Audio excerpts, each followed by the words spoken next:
Hello, and welcome to the YouTube channel for Tufted Herbs. I am Herbs, and today we'll be taking a look into the bias tape border option for tufted rugs. I do thank you for joining me. Let's get into it.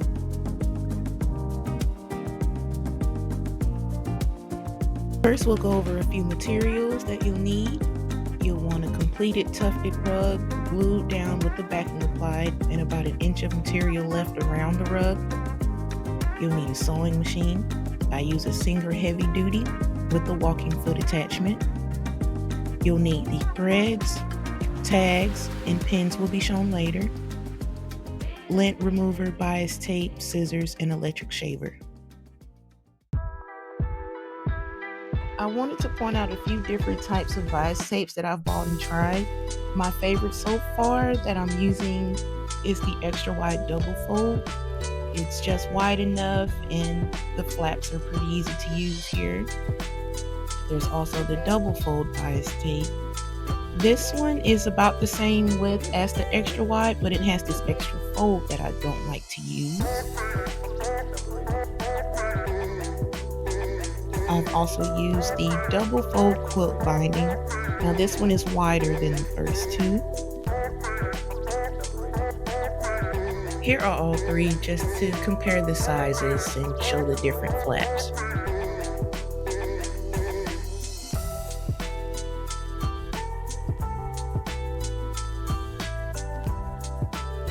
One of the most important steps is preparing the rug's border before pinning the bias tape. During this step, we are taking the time to clean the excess glue from the edges that could jam or break internal pieces on our sewing machine.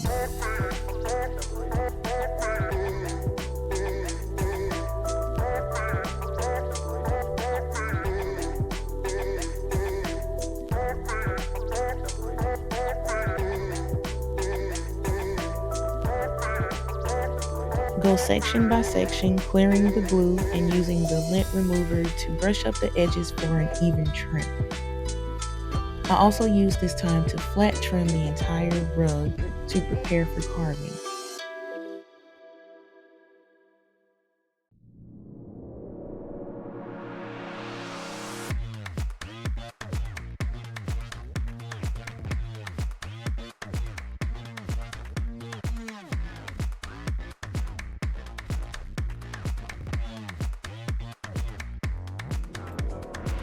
Please be sure to like and subscribe to my channel. Order a custom tufted rug or pre-made merch at tuftedherbs.com and make sure you check out our portfolio page.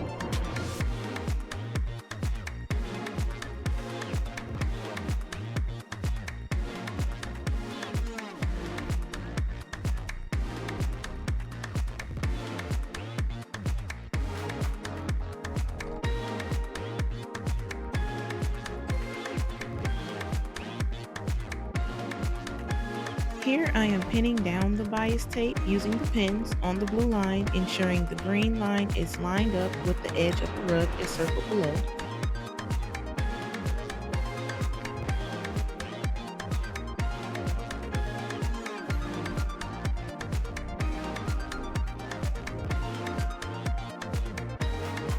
You'll continue all the way around the rug. If there are some corners, you may want to leave a little slack. You may also want to wait until you complete pinning before you cut.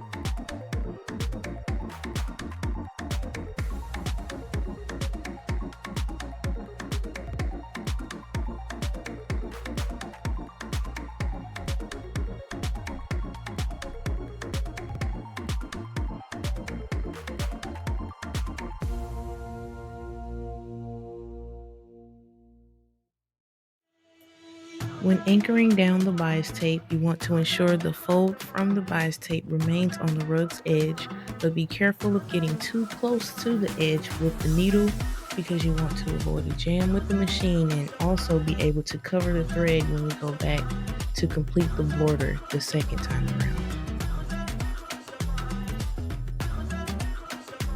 The crochet hook deserves an honorable mention because I may not always need one when bordering rugs, but they come in handy when trying to clear your path when working close to the needle. The picture shown was from an accident where the needle went right through my finger. So use this as a cautionary tale when I say beware of the needle, pins, and the reverse button. Anything that's sharp or automatic on your machine, know where they are at all times.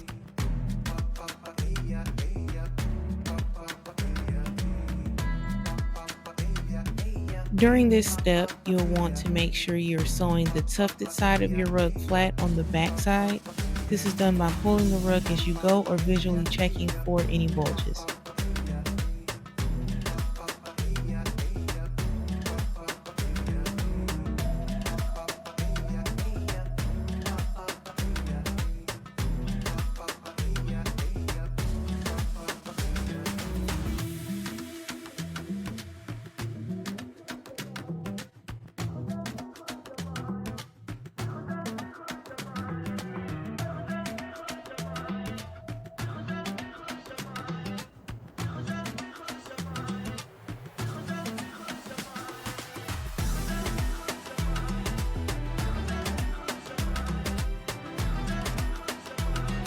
If adding a tag, I've always found it easier to apply and ensure that it will be flat and not catacornered by sewing the corners together first and then tucking it into the bias tape where I would like it to show once I have the actual border complete.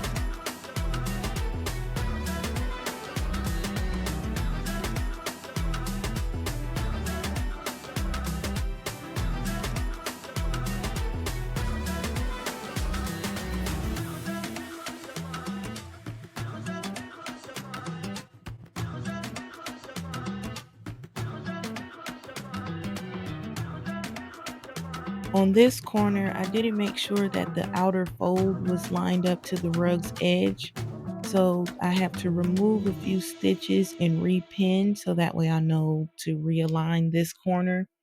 But I also wanted to mention that depending on the shape of your rug, if you leave a bulge like this, it could affect how straight the sides look.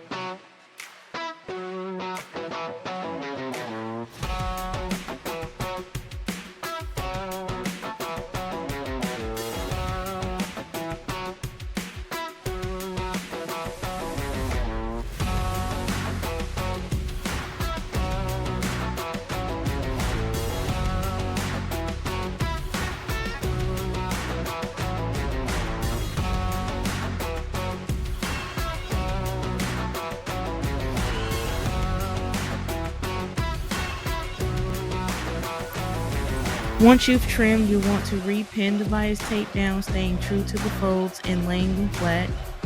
While you pin, you'll want to try to cover the anchor stitches that were done first. And honestly, during this step, the more pins, the better, because the slightest shift of the bias tape or the needle, it could cause your thread to not go through both ends of the bias tape. So you would end up sewing down the top part, but not the bottom. And you would end up having to basically cut that thread off and redo the whole thing over again from that point where you came off the tape.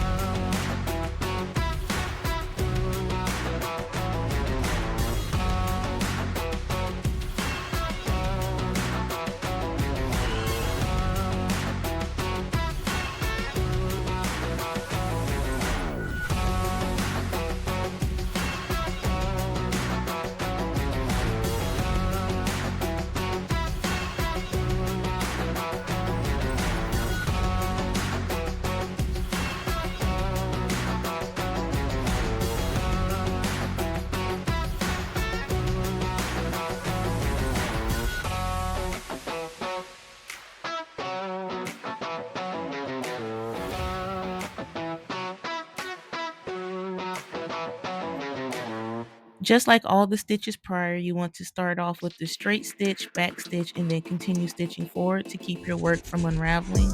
You'll want to check your stitching every 6 inches to a foot just to make sure that the needle is going through the top and the bottom of the bias tape. You can do this by looking at the back of the rug, or if you lift up your presser or the walking foot that you're using, you can actually visually check to see if the needle's going through the top and the bottom of the bias tape.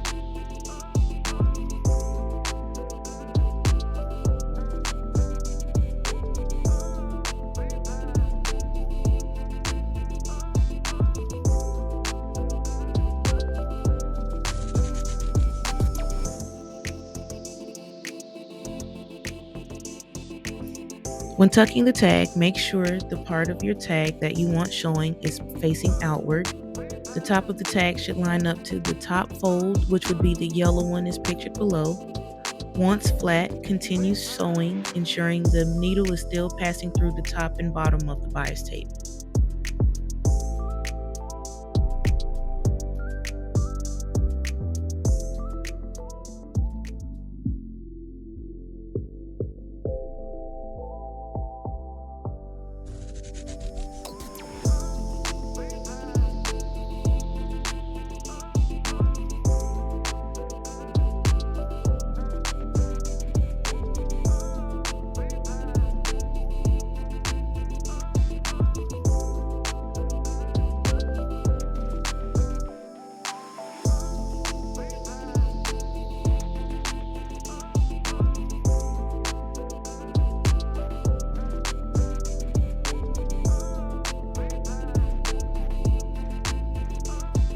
I usually make 2 complete passes around the rug because it makes it lay flatter, gives the threading a fuller look, and makes the bias tape more secure.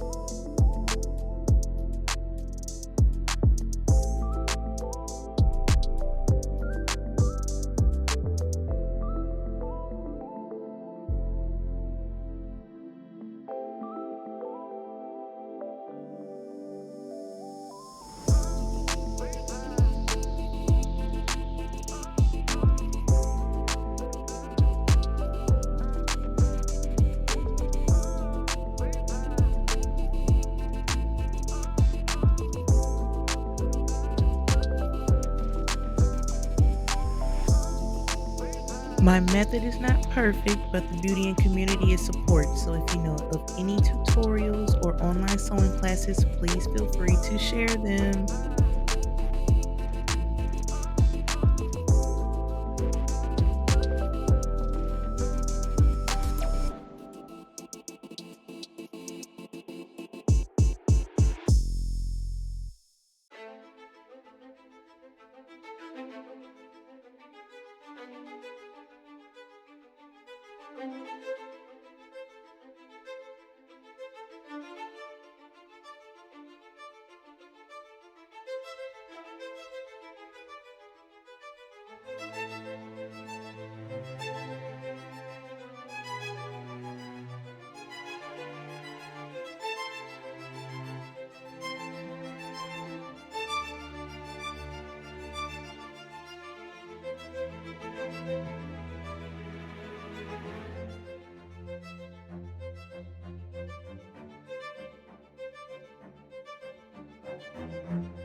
Thank you so much for sticking around this long. This is my first tutorial, but please let me know if you need more details on this process. I would love to continue to make videos for you guys. I would love to continue to make more videos that inspire and help grow the tufting community. And please like and subscribe. And I hope this video was of some use to you.